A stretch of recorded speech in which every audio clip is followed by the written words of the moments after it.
Hi everyone, welcome back to FPL Moneyball, where we use data analysis to find the best players for your fantasy football team. Today we'll be doing a Game Week 10 review, where we'll be covering the key matches and highlights. And the key headlines this week is that Joao Pedro finally scores after blanking for the last few game weeks. So let's jump right into the analysis. Taking a look at how my team performed this game week, I did score 63 points, which was lower than the average points of 65, as I did have players on my bench scoring points with Joao Pedro 9 points and Chaluba also 7 points on the substitutes bench. So Joao Pedro scored a goal against Spurs, as well as getting the 3 bonus points. So 9 points for him in total. And the rest of my team actually didn't do very well with blanks in midfield all around.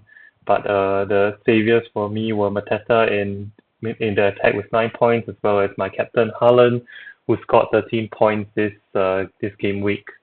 In defense, also a couple of clean sheets from the Arsenal defenders, both Calafiori and Timber getting 6 points. So after recapping the match performances, let's take a look at the games individually. First was Chelsea beating Tottenham Hotspur 1-0, with the goal from Joao Pedro being the main decider for this game. Caicedo also picking up assists in this game week, as well as 2 bonus points, and Chelsea keeping a clean sheet once again, so a pretty solid defensive performance from them. Taking a look at the statistics, Spurs actually scored 0.1 expected goals, which is very disappointing from them from their attacking point of view. And I think that they did rotate some of their teams, so they didn't have the best in terms of the attacking threat. So Kudus very disappointing with only 1 point. Bergvall also 1 point, and Richarlison not starting this game week. Maybe because they do have a Champions League midweek game, but definitely not the best in terms of expected goals for them. And Chelsea very impressive with 3.68 expected goals this game. So it looks like Chelsea attack back on their form, good form attacking wise. So in terms of expected goals plus assists, Joao Pedro actually leading the statistics table with 1.99 xGI, and the second best player was Enzo Fernandez at 0.65, who I also do have in my team, and I think that these are the 2 best Chelsea assets right now at the moment. So next match was Arsenal beating Burnley 2-0 with goals from Gyökeres and Rice. Gyökeres also ending his goal scoring drought with a goal in this game. But the star performer was Declan Rice with also a goal from the central defensive midfielder position, and also 3 bonus points, keeping up his strong run of form in this Premier League season, and a very strong defensive performance from him as well. And scoring a goal from the defensive midfielder position was again very good from him. Many people did not expect this, and he already has a few goals this season. So adding to his tally this season was very impressive from him. In defense, Arsenal defense continued to be the best in the league. Gabriel with an assist, getting a total of 12 points this game week. But Arsenal defenders also getting a clean sheet this game against Burnley. Taking a look at the stats, no surprises here that Arsenal dominated the expected goals, 2.42 versus 0.42 from Burnley. In terms of the top players over here, you will see is Gyökeres with he does have very good xGI statistics. This time with 1.04, followed by Saka and Declan Rice. Although it was noted that during the match Gyökeres came off due to an injury. So he will be out until after the international break. So I think I did make the right decision to sell him this game week, despite him scoring the goal, as he'll be missing a couple of matches until after the international break. So next match was a match between Man City and Bournemouth, which Man City won 3-1 due to goals from Haaland. Continues his strong domestic Premier League form with 2 goals, scoring a total of 13 points this game week. Ryan Cherky also scoring 2 assists for Haaland, and Nico O'Reilly scoring a goal from the left back position. For Bournemouth, they were disappointing from Semenyo, who didn't manage to score this game week, and it was Tyler Adams actually who scored the goal for Bournemouth. Taking a look at the stats, pretty dominant performance from Man City with a 2.22 expected goals versus 0.72 from Bournemouth. And no surprises, over here will be Haaland with the top XGI at 1.34. Next match was Crystal Palace beating Brentford comfortably 2-0 with goals from Mateta as well as a own goal from Nathan Collins. So a good decision for me to bring in Mateta this game week. He continues to score goals for me, although a bit disappointing that Ismaila Sarr didn't manage to get a goal this game week. He did miss a clear one-on-one opportunity to score, hitting the woodwork this game week. So very unlucky from him, and he continues to blank, and his form hasn't been very great after coming from injury, despite looking very good in terms of an XGI point of view. Also note that Crystal Palace was very good in defense with another clean sheet from him and from them, and Gehi also picking up two bonus points for a total of 10 points for a strong Crystal Palace defense. Looking at the stats, the top expected goals was from the Crystal Palace team at 0.7 versus Brentford of 0.54. So in terms of player-wise, the top player was Sarr actually with a 0.35 XGI, which is a pretty low statistics compared to the other matches that we have covered so far. Next, Liverpool also beating Aston Villa 2-0 with goals from Salah and Gravenberch. Salah, finally chipping in with a goal, and Gravenberch also continues to score goals for a very strong performance from him, and he did pick up the 3 bonus points as well for a total of 11 points this game week, and a rare clean sheet for the Liverpool defense against Aston Villa, who have continued to look who don't look like an attacking threat going forward, and also not very strong defensively at the back. So looking at the stats, it was pretty dominating performance by Liverpool, 1.2 expected goals versus 0.4 from Aston Villa, really highlighting the weakness in the Villa attack. Top XGI was actually Dominic Szoboszlai with 0.38, which is also pretty low in terms of the XGI expected for Liverpool, and they look to be kind of struggling actually scoring goals with the injuries and the rotations to their team.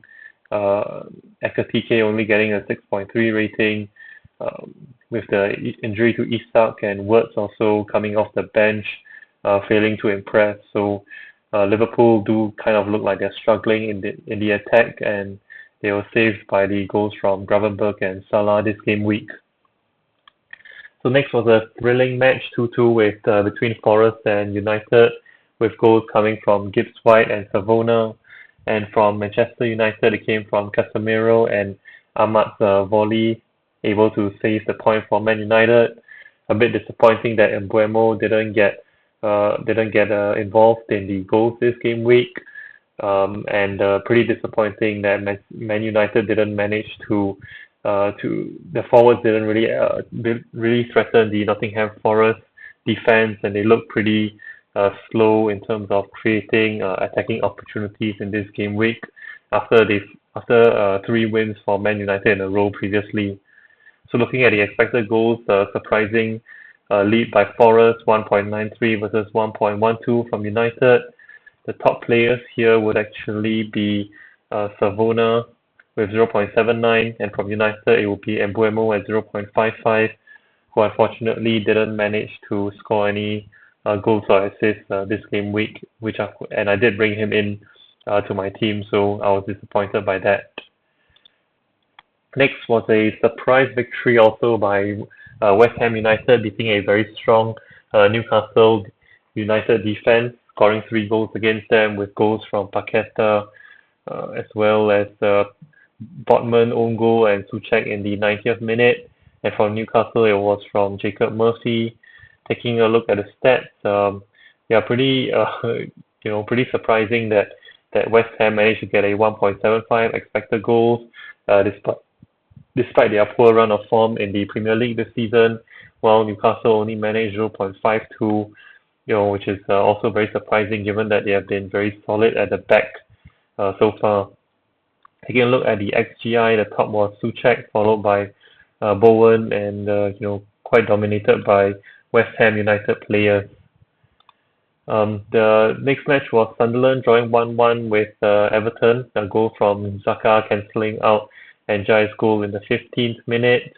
Sunderland really do look like a force to be reckoned with, and they look like really strong mid-table teams this season. So it definitely should not underestimate the fixtures against Sunderland, as they do have a pretty solid defensive line, and they look very organized team with the contributions from the signing of Xhaka, who also scored a goal this game week. Looking at his stats, it was a pretty close game with Sunderland edging the expected goals 1.22 versus 0.89 for Everton, and the top XGA was Barry from Everton, followed by Grealish and a few of the Sunderland players after that. Next game was Brighton winning comfortably 3-0 at Leeds, with goals from Welbeck and a brace from Gomez, who scored 16 points, which could be the top player in terms of fantasy points this game week. And the stats, it was a pretty dominating performance from Brighton with 3 XG versus Leeds United 0.5. So the top XGA was Gomez, and followed by Welbeck, who I did mention was on my watch list. And since coming back from injury, he does look very hungry to score goals, and his form has been looking ever so impressive, after his return from injury. So definitely a decent value forward option to consider for your teams going forward. Last match was Fulham also beating Wolves comfortably 3-0 after a red card from Agbado in the 36th minute. Goals came from Sessegnon, who also bagged the 3 bonus points, Harry Wilson, and an own goal from Mosquera. Looking at the stats, pretty dominant performance by Fulham with 1.4 expected goals versus Wolves, low of 0.24. And the top performer was Samuel, followed by Iwobi from Fulham. So that was all the matches that took place over the weekend. Just to recap once again, I did score 63 points this game week, with Haaland captain scoring 26 points. Bulk of my points came from him. Pretty disappointing that I didn't start Joao Pedro and Chalobah, who all scored points from the bench. In hindsight, I think it was a rather emotional and the wrong decision to bench Joao Pedro instead of Grealish, as his form kind of frustrated me over the past few game weeks. He hasn't been the best of the form, and he actually blanked 5 game weeks in a row. So pretty disappointing from me. But Joao Pedro has always been someone with very low expected goals involvement, so very hard to tell from his statistics, but he'll just occasionally pop up with a few goals and a strong man of the match or a bonus point performance. So unlucky, and also maybe a bit of a bad decision not to start him this game week ahead of Jack Grealish.